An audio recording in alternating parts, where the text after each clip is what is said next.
자, 반갑습니다. 가을쌤입니다. 여러분, 너무너무 축하해요.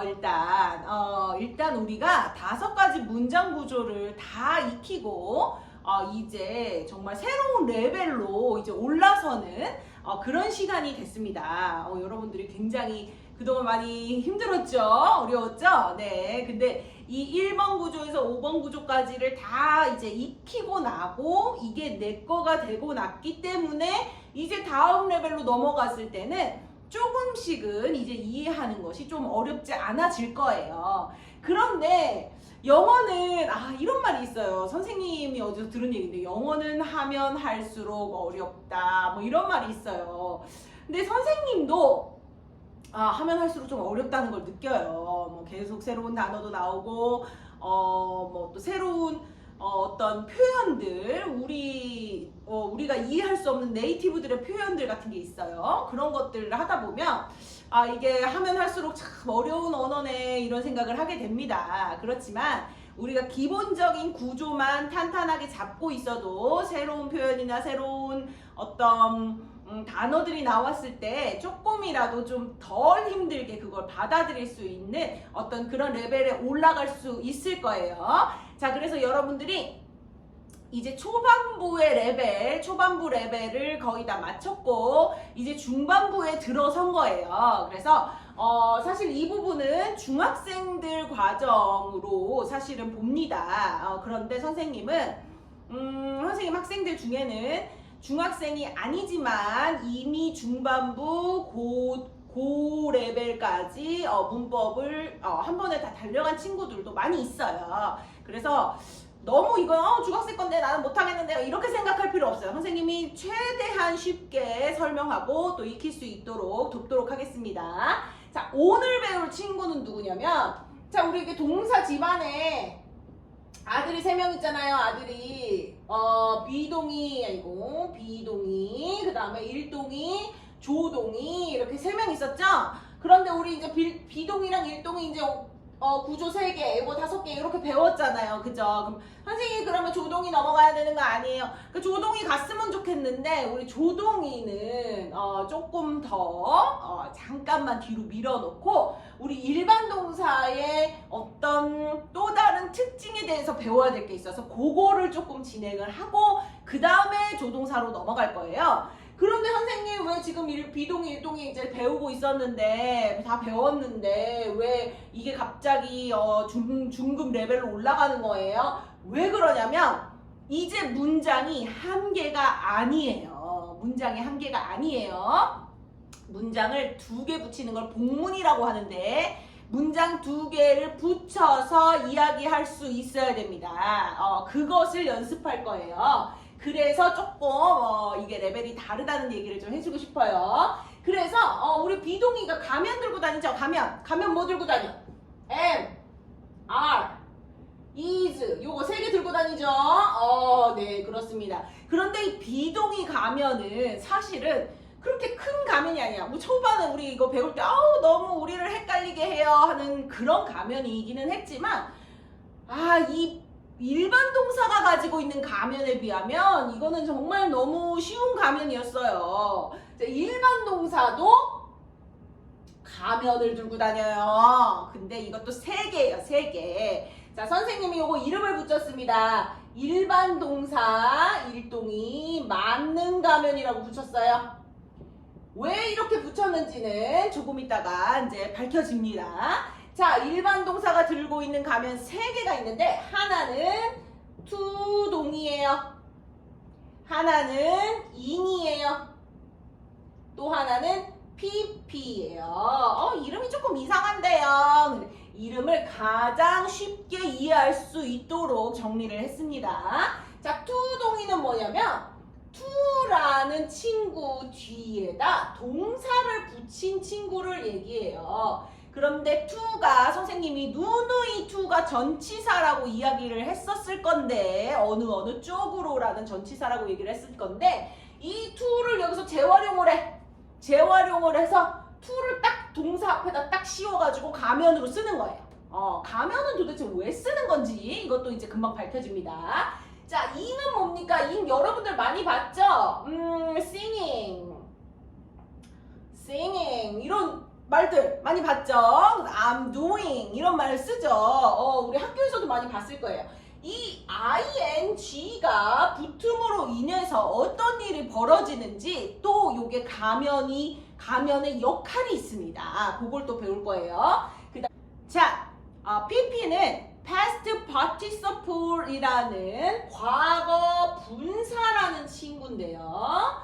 과거 분사라는 친구는 동사에서, 분사는 동사에서 삐죽 다른 가지로 삐져나왔다는 뜻이에요. 그래서 동사에서 변형을 일으켜서 만들어진 새로운 형태를 이야기합니다. 근데 요것도 우리가 뭐가 있을까요? 우리 surprised, 논란이라는, 근데 surprise는 놀래키다라는 동사기 때문에 요게 이렇게 바뀌면서 PP 형태로 바뀌는 거예요. 선생님 이거 무슨 말이야? 하나도 모르겠어요. 모르죠.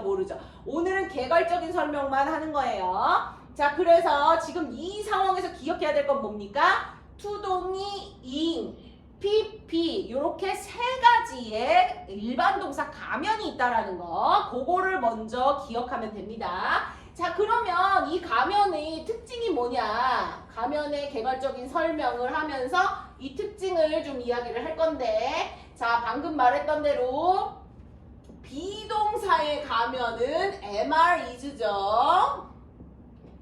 그런데 일반 동사의 맞는 가면은 투동이 in, BP 이 세 친구들이 있다라는 거예요. 그런데 왜 맞는 가면이에요? 그랬어요.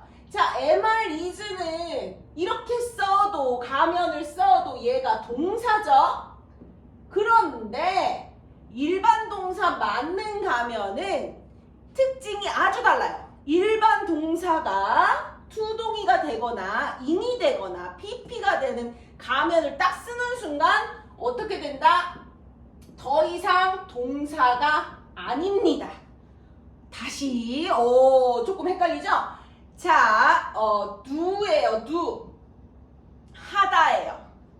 그런데 to do가 되면 가면 딱 썼어요. 그러면 얘는 더 이상 동사가 아니라는 얘기예요. 또 뭐가 있을까요? doing. 자, doing을 썼을 때 가면을 딱 쓰면 얘도 동사가 더 이상 아니에요. 자, PP, done. PP 가면을 썼을 때는 더 이상 동사가 아니라는 얘기입니다. 무슨 얘기인가요? 이것은 자, 이렇게 세 가지로 do가 변신했을 때는 어떤 일이 벌어지냐면, 자, 우리 의문사 때 배웠어. 의문사 친구가 역할극을 한다 그랬어요. 뭐로 역할극을 한다 그랬죠? 명사, 형용사, 부사로 역할극을 한다고 그랬어요. 여기서 이거를 잘 이해하고 온 친구는 이게 어렵지 않을 거예요. 자, 이게 또 표가 있습니다. 표가 있어요. 자, 투동이는 명사, 형용사, 부사로 사용이 됩니다.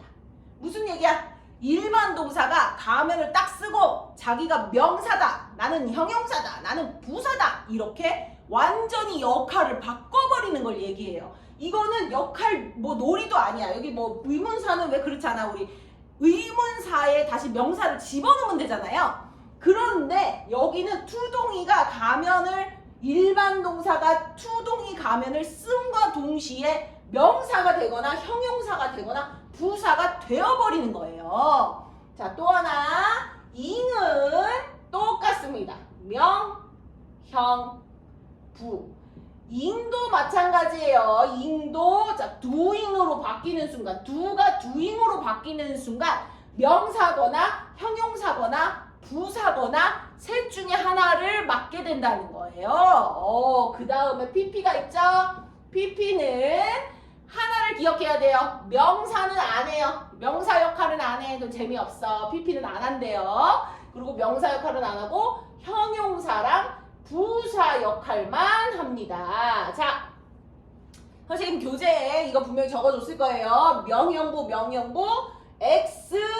X형부 이렇게 됩니다. 그래서 선생님이 이거 이름을 붙였어요. 명투동 이렇게 이름을 붙였어요. 명투동. 자, 우리가 뭐 투부정사라고 이제 여러분들 중학생 같은 경우는 들어봤을 거예요. 투부정사 이렇게 들어봤을 건데, 자, 이 부정사라는 말은 부정사라는 게 아니다. 이 부정사가 아니라 자리가 정해지지 않았다는 뜻이에요. 그 무슨 얘기야? 이 세 가지로 쓸 수 있기 때문에 붙은 이름이에요. 그렇지만 우리가 투부정사, 명사 이렇게 하면 이제 헷갈리기 시작하니까 아예 이름을 붙입시다. 명투동, 형투동, 부투동 이렇게 이름을 붙여줄 거예요. 그래서 명투동, 형투동, 부투동. 자, 그 다음에 얘는 ing라고 읽지 않습니다. ing이라고 읽어요. ing이라고 읽어서 자, 명ing입니다. 형ing이고 부ing입니다. 그래서 명ing, 형ing, 부ing 이렇게 됩니다. 자, 얘는 pp니까 p라고 읽어요. 그래서 형피, 부피 이렇게 읽습니다. 자, 왜 이렇게 해?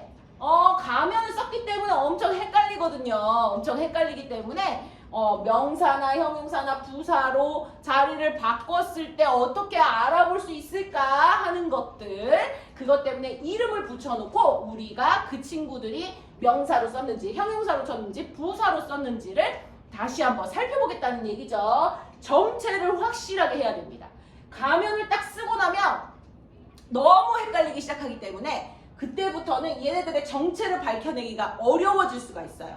그래서 우리가 그때는 이제 이 이름을 통해서 또 자리를 통해서 이들의 정체를 확실하게 해줄 필요가 있습니다. 자, 오늘은 우리 일반 동사 맞는 가면에 대한 전체적인 설명을 했고요. 순서는 투동이 먼저 배우고 그 다음에 ing 배우고 pp 배우는 그 순서로 나갑니다. 자, 그래서 선생님이랑 이 순서대로 좀 공부를 하면서 익히도록 하겠습니다. 자, 오늘은 여기까지입니다.